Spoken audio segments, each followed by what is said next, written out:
Welcome to Real Turkey channel, dear YouTubers. This is your loving, caring presenter Atilla Yeşilada reporting from Istanbul. Today we're talking about a very popular topic in the West, not necessarily so in Turkey, which is Turkey's endless struggle with sanctions.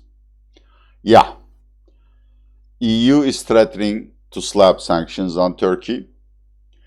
There has been many sanctions bills passed in the Congress and the Senate, which our good friend Mr. Trump has prevented or filed under the other dossiers, so they were never brought to life. But if Biden is elected, it's a different story. So here, see, I made a cover for you. I'm really struggling very hard to improve the quality here. I want to explain why it is so rare for Turkey, which is a member of NATO, a candidate for EU accession, and a member of all Western clubs, faces sanctions. Now, obviously, other countries in the Western club have faced sanctions because of trade wars, but sanctions for Turkey are mainly for political reasons. Now, I want to explain how sanctions could possibly exaggerate Turkey's balance of payments problem. That means we don't have enough foreign currency to pay for our foreign deficits and for our foreign debt payments. And sanctions have a sentimental impact on investors and banks. Then I will explain why the American Congress is after Turkey and what Biden might do. And a more immediate problem: what is EU's problem with Turkey, for Christ's sake? And finally, time permitting, is there anything Turkey can do? Okay, let's start with the first item. Now, Venezuela is under sanctions. Iran is under sanctions. Russia has several political sanctions slapped against it. United States and China are rapidly moving beyond trade wars into sanctions on technology, exports, theft of intellectual property, etc., etc. There are also cases where nations that belong to the same alliance or economic club have slapped sanctions on each other for violations of World Trade Organization trade regulations. But these are minor conflicts. Turkey's problems are not like that. Turkey is facing sanctions threat mainly because of assumed or presumed political transgressions against United States laws and EU norms. That is extremely rare, and it would be unprecedented if EU or United States were to punish Turkey with sanctions. Turkey's struggle with these sanctions actually goes back to 1974, when the Turkish military has rescued the threatened Turkish Cypriot minority on the island from an ultra-right Greek Cypriot military coup. Then UN asked Turkey to leave Cyprus, and United States levied a prolonged arms embargo on Turkey. Then we have sanctions from not EU, but from the Council of Europe, a broader organization that represents all European countries, because of the 1908 military coup. And it took Turkey something like 20 years to get back on the good graces of Council of Europe. Turkey's recent struggle with sanctions starts with Reza Zarrab case. Mr. Reza Zarrab is an Iranian-born Turkish trader, merchant, wealthy business person, gold trader, who is currently in the United States. He is in a witness protection program. We don't know where he is, whether he's in prison or in some safe house. He has admitted to violating Iran sanctions, implicating a Turkish bank called Halk Bank, as well as other banks, and in a vague manner members of the Turkish political establishment, such as President Erdogan and the then Prime Minister President Erdogan and Economy Minister, etc., etc. That case is still going on, and as a result of which, Turkey's Halkbank is being tried in a New York federal court for the said violations of Iran sanctions. Turkey's next test with sanctions came in 2018 when Turkish judiciary refused to release an American evangelical pastor, Mr. Andrew Brunson. United States believed that Andrew Brunson was innocent and he was being kept as a political hostage for a possible swap with Turkey's nemesis, Fethullah Gülen, who is accused of orchestrating the 2016 coup in Turkey.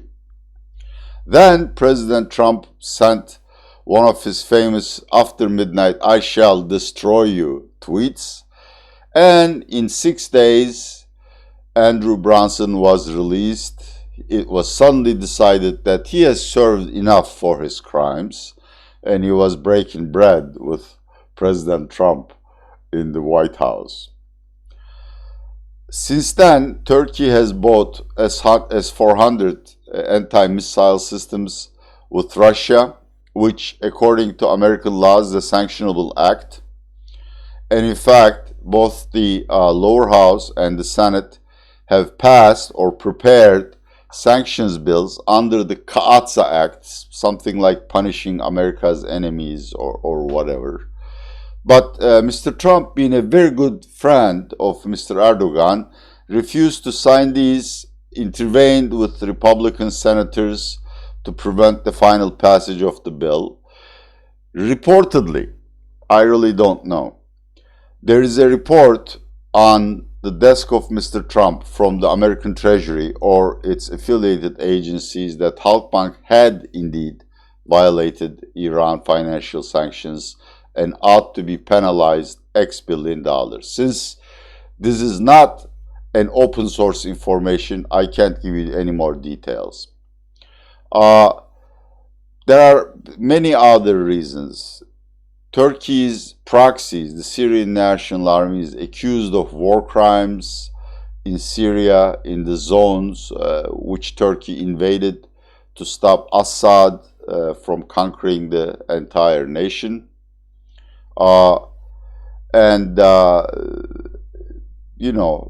Just in general, United States and Turkey are at odds on many issues, to which the solution of American Congress, as it is with Iran and Venezuela, is let's slap sanctions on these, son of a bees, and get it over with. What is EU's problem with Turkey? Well, Cyprus and territorial waters in the Aegean or Ionian Sea, I suppose it's called, as well as Eastern Mediterranean. Now, this is very strange. Cyprus, actually the Greek Cypriot administration, was admitted to EU membership over the protests of Turkey and Turkish Cypriots. Greece has been a long-time member. So, EU has two Greek nations. Greek Cypriot administration, presumably representing the entire island, and Greece, of course. The Cyprus problem is that Turkey doesn't recognize the Greek Cypriot administration as the sovereign of the entire nation. In fact, it recognizes a runaway republic in the north called Turkish Republic of Northern Cyprus, which no one else recognizes. Now, Cyprus, Greek Cypriot Cyprus administration, being declared the sovereign of the whole nation, claims it has access or complete control over all the territorial waters of Cyprus, is actively exploring for natural gas and oil, to which Turkey strenuously objects, because Turkey thinks, well, what about Turkish Cypriots? I mean, Are they going to get anything out of it? Have they given you permission? What are you going to do with the money if you discover something? The second problem is, you could see my Eastern Mediterranean video in defense of Turkey, is that there is this ongoing dispute about the sharing of the Aegean Sea and the Eastern Mediterranean. Now, Greece has a strange geography. Its mainland is to the north of Turkey, but a couple of hundred miles away from its mainland, it has a string of islands that undergird Turkey's southern coast.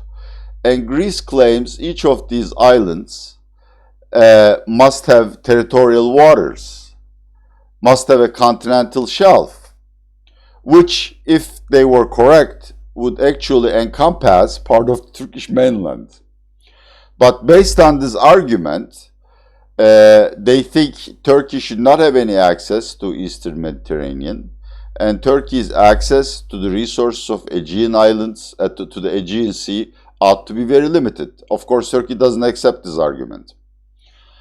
Now, the EU's problem is, no matter what the individual members may think, even if they think, and I'm not saying this is so, but even if they think Turkey is right, from a legal viewpoint, by interfering with Greek Cypriot administration's efforts to explore for natural gas in the continental shelf of Cyprus, it's actually violating the sovereign territory of an EU nation.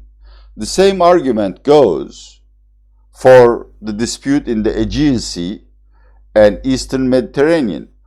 From the EU's official point, it's very simple.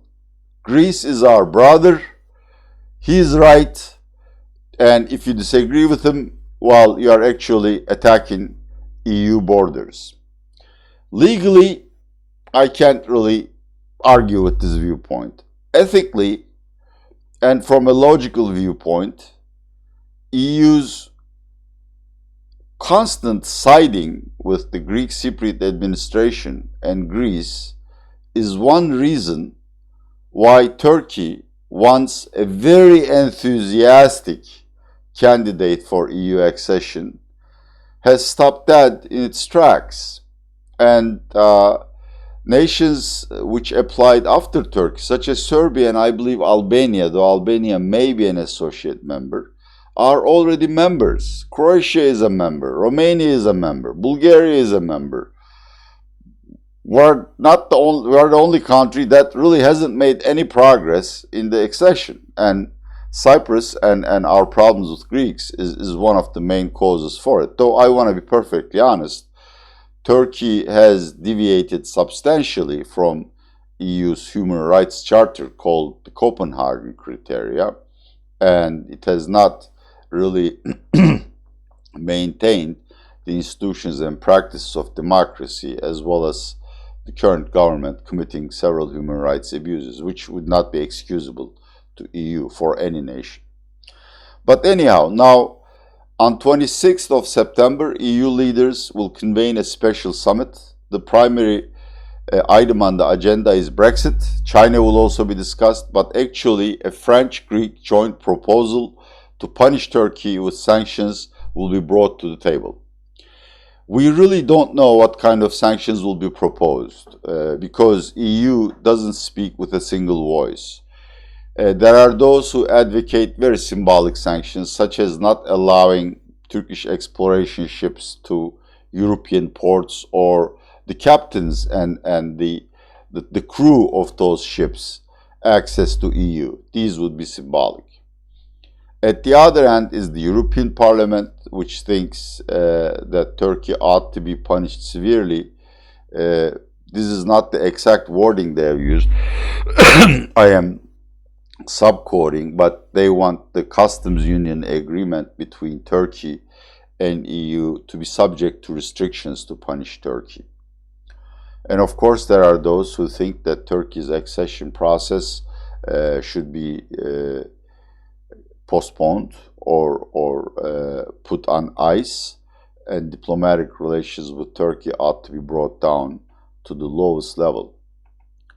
Now, how likely are these sanctions and how are they going to possibly impact the Turkish economy?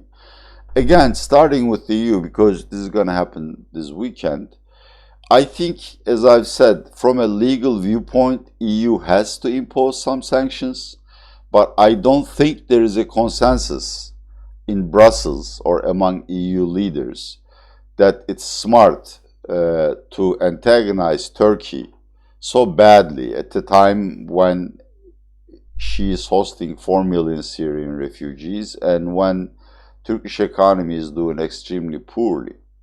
So I bet for symbolic sanctions, to which Turkey will simply shrug and get on with its business in the territorial waters of Cyprus and in the Aegean Sea. Of course, the downside risk, as it is stated, as it is frequently used in investment banking research, is that EU would listen to the hardline members and slap sanctions on Turkey, for instance, banning Turkish banks which finance these exploration activities from doing business in Europe. That would be deadly. Turkey is already sliding towards a balance of payments crisis, and a punishment like that would cause earthquakes in the Turkish financial system and markets, and Mr. Erdogan will not forgive that. He will probably send poor, helpless Syrian refugees to Greek borders to cause turmoil in the EU. There is also a positive aspect. There are intelligent people, sympathetic to Turkey's causes within the EU, who suggest that instead of the stick, the carrot should be used. What do I mean by that?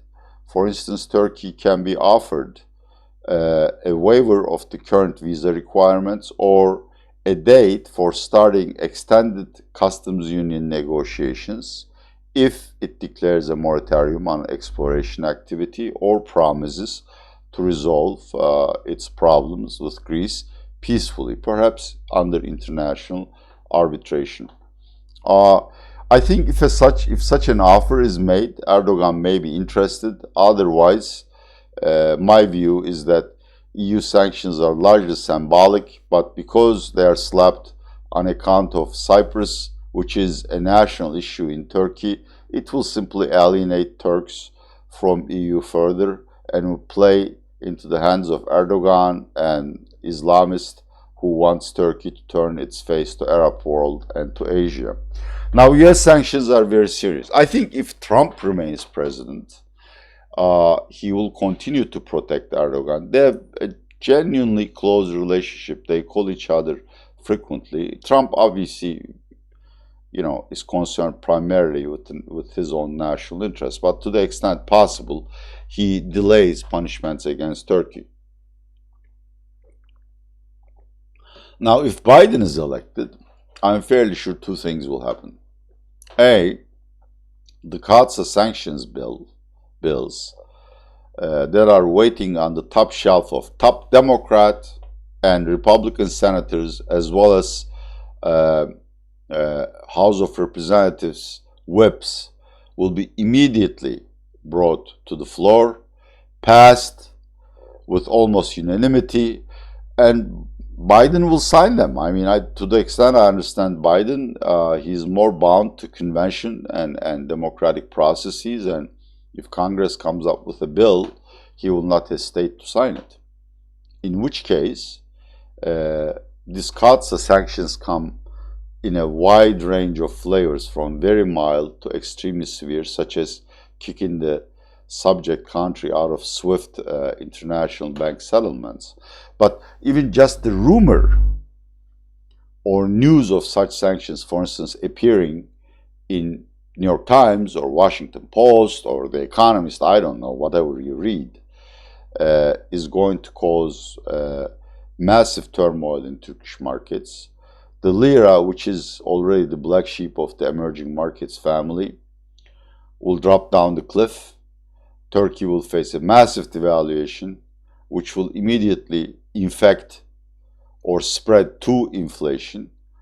Turkish corporates, which are heavily indebted, will have difficulty making payments on their foreign debts, and a balance of crisis payment, balance of payments crisis, I'm sorry, will be inevitable.